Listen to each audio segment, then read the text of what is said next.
Hello students, आज हम देखेंगे स्टैंडर्ड 12th के चैप्टर 3 का लास्ट टॉपिक पोटेंशियोमीटर या विभव मापी।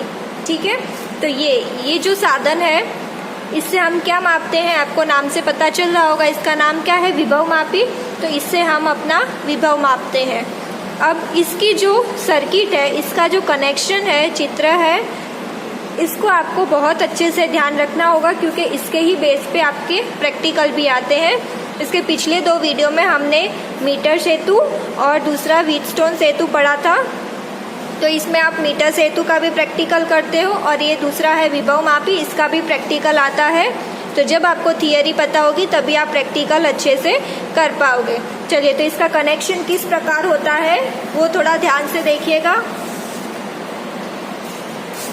ये है इसका कनेक्शन, आप देख सकते हो। ये जो इतना है, ये पूरा इतना इसका बोर्ड आता है, तैयार बोर्ड। लास्ट में मैं आपको बताऊंगी किस प्रकार होता है, जिसमें तार लगे होते हैं। ठीक है, 100 सेंटीमीटर, 200, 300, 400, 500, 600 ऐसे अलग अलग आता है, तो तार लगे होते हैं। अब हमें ज्वाइंट कैसे करना है, तो हम इसमें एमीटर लगाएंगे, बैटरी लगाएंगे और ये रियोस्टेट है, रियोस्टेट लगाएंगे, यहाँ पे कुंजी लगाएंगे। ठीक है, अब हमें विभव किसका ढूंढना है, तो यहाँ पे हम ए बिंदु से 2 सेल लगाएंगे, लेक्लांचे या डैनियल, दोनों सेल यहाँ पे लगाने हैं, लेक्लांचे सेल और डैनियल सेल। ठीक है, जो आप प्रैक्टिकल करोगे तो और अच्छे से समझ में आएगा। तो दोनों सेलों को हमने नाम दे दिया E1, E2। अब ये जो ये दिखाया है, ये यहाँ पे है द्विमार्गी कुंजी। द्विमार्गी कुंजी मतलब 2 कुंजी वाला साधन होता है। तो एक जुड़ा होता है E1 से और दूसरा E2 से। ठीक है, और उसके बीच से गैल्वेनोमीटर जोड़ना है और गैल्वेनोमीटर से जॉकी जोड़ना है। समझ में आया? ये देखिए, द्विमार्गी कुंजी इस प्रकार होती है। यहाँ पे ये 3 पॉइंट होते हैं जिससे आपको वायर ज्वाइन करने हैं। तो E1 इसमें लगेगा, E2 इसमें लगेगा। ये E1 E2 हो गया। अब देख सकते हो बीच वाले से गैल्वेनोमीटर जोड़ना है, तो ये जो बीच वाला है यहाँ से जाएगा गैल्वेनोमीटर और गैल्वेनोमीटर से जाएगा जॉकी में। तो इस प्रकार की ये द्विमार्गी कुंजी होती है। अब जैसे आप E1 का विभव माप रहे हैं, तो E1 को बंद रखना है और E2 को खुला रखना है, तो धारा खाली E1 में से ही पसार होगी। और अगर आपको E2 का मापना है तो ये E2 वाला बंद कर दो, E1 वाला खोल दो, तो E1 में से धारा पसार नहीं होगी, E2 में से धारा पसार होगी। ठीक है, तो आप देख सकते हो द्विमार्गी कुंजी इस प्रकार की होती है। चलिए, अब आपको थियरी किस प्रकार लिखनी है। यह एक समान तार का एक लंबा टुकड़ा है।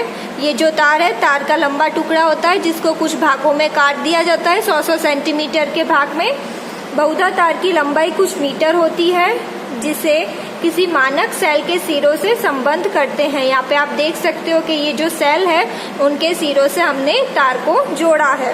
तार से होकर कोई धारा I प्रवाहित होती है जो परिपथ में एक धारा नियंत्रक द्वारा परिवर्तित की जाती है। अब इसमें जब हम बैटरी चालू करेंगे तो धारा I प्रवाहित होगी। अब इसमें हमें करना क्या है, जब हम ये पूरा सर्किट कनेक्ट कर देंगे तो ये रियोस्टेट है, रियोस्टेट को थोड़ा सा आगे ले जाके हमें इस तरह की व्यवस्था करनी है कि यहाँ पे गैल्वेनोमीटर 0 आ जाए। तो 0 लाने के लिए हम क्या करेंगे, ये जो यहाँ पे जॉकी होगी उसको ये तार पे घुमाएंगे। ठीक है, और जिस भी बिंदु पे ये 0 आएगा वो बिंदु हमें लिख लेना है और वो बिंदु होगा मेरा L1। ठीक है, मान लेते हैं 30 पे आ रहा है तो ये हो गया 30। वापस से समझ लो, गैल्वेनोमीटर 0 कब आएगा, जब ये जॉकी को मैं ये तार के ऊपर घुमाऊंगी और जिस भी बिंदु पे 0 आता है वो हो गया मेरे लंबाई। ठीक है, और इसके ऊपर स्केल बनी होती है तो आपको समझ में आ जाएगा कि वो कितने सेंटीमीटर होता है। इतना क्लियर हो गया। चलिए, अब इसका सूत्र हम देखते हैं किस प्रकार का होगा।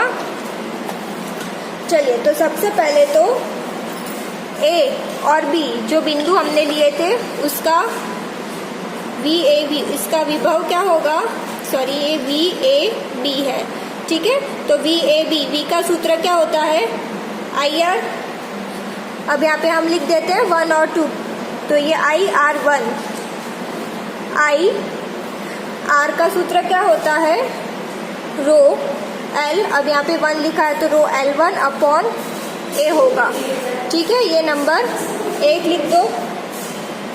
अब इसी तरह हम ये कह सकते हैं, यहाँ पे देखिए आप, हमने इस चित्र के हिसाब से VAB का विभव लिख दिया। अब यहाँ पे कुंजी कौन सी जोड़ी है, E1 के साथ, तो ये VAB का जितना विभव होगा वो बराबर होगा ये सेल से, E1 से, तो हम दोनों को बराबर लिख सकते हैं। तो यहाँ पे हम लिखेंगे कि VAB बराबर होगा एप्सिलॉन 1 से, जो कि बैटरी का होता है। समझ में आ रहा है? उसी तरह अगर हम दूसरा सेल जोड़ेंगे तो उससे भी बराबर होगा, तो VAB is equal to epsilon 2, और ये किसके बराबर होगा, I row L2 upon A। ये मिल गया नंबर 2। अब अगर हम दोनों का अनुपात लेते हैं तो epsilon 1 upon epsilon 2 is equal to क्या होगा, 1 की कीमत है I row L1 upon A, और नीचे I row L2 upon A। अब यहाँ पे आप देख सकते हो I कैंसिल हो जाएगा, रो कैंसिल, A कैंसिल, तो एप्सिलॉन 1 अपॉन एप्सिलॉन 2 किसके बराबर है, L1 अपॉन L2। तो ये हमें मिल गया सूत्र जो कि हम प्रैक्टिकल में उपयोग करते हैं कि दोनों सेलों का विभव बराबर होता है उसकी लंबाइयों से। Epsilon 1 upon epsilon 2 is equal to L1 upon L2। ठीक है, ये बात क्लियर हो गई। अब अगर हमें प्रतिरोध ढूंढना है तब हम क्या करेंगे, तो यहाँ पे देख सकते हो इसी में ही दूसरी सर्किट बनाई है हमने। यहाँ पे तार होते हैं, वो अभी हमने देखा। ये क्या है, सेल है, इसको नाम दे देती हूँ E1। अब यहाँ हमें क्या करना है, पहले हमने 2 सेल लिए थे, अब यहाँ पे 1 सेल लेना है और उस सेल को समांतर जोड़ना है अवरोध पेटी से। ठीक है, अवरोध पेटी से जोड़ेंगे एक सेल को, ये बैटरी है, बैटरी का E हो गया, और E1 मतलब कि कोई भी लैग्रांज या डैनियल सेल को जोड़ना है, और उसके समांतर में अवरोध पेटी आएगी और बाकी की पूरी सर्किट समान रहेगी। ये क्लियर हो गया। उसी प्रकार करना है प्रैक्टिकल, 0 लाना है, जॉकी को हिलाएंगे, जो भी लंबाई आएगी वो आपको देखना है। अब इसके लिए हम सूत्र निकालेंगे R के लिए।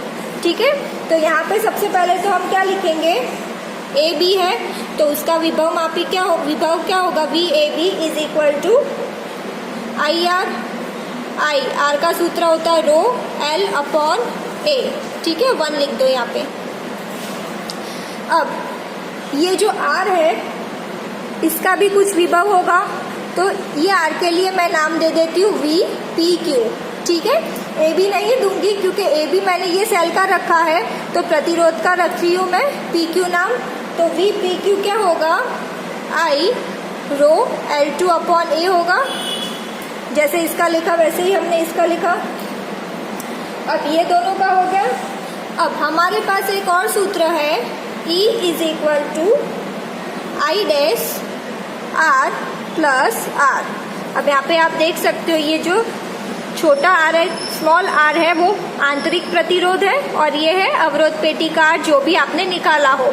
ठीक है, प्रैक्टिकल करोगे तो इसमें सबके मान मिलते हैं आपको।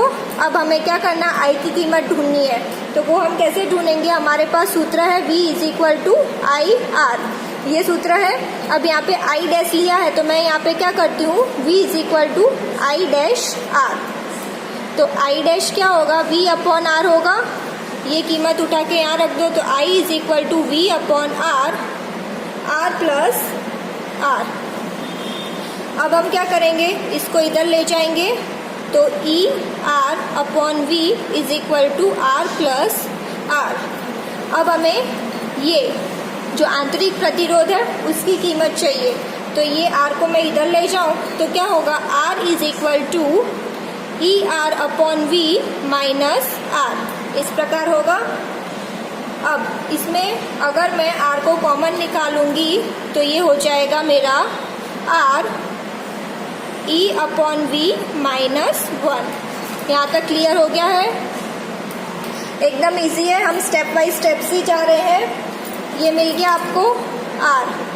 अब इसमें हम क्या करेंगे, हमें इसकी कीमत ढूंढनी है E/V की, तो वो हम आसानी से ढूंढ सकते हैं। E/V, E की जगह आएगा VAB और यहाँ पे VPQ।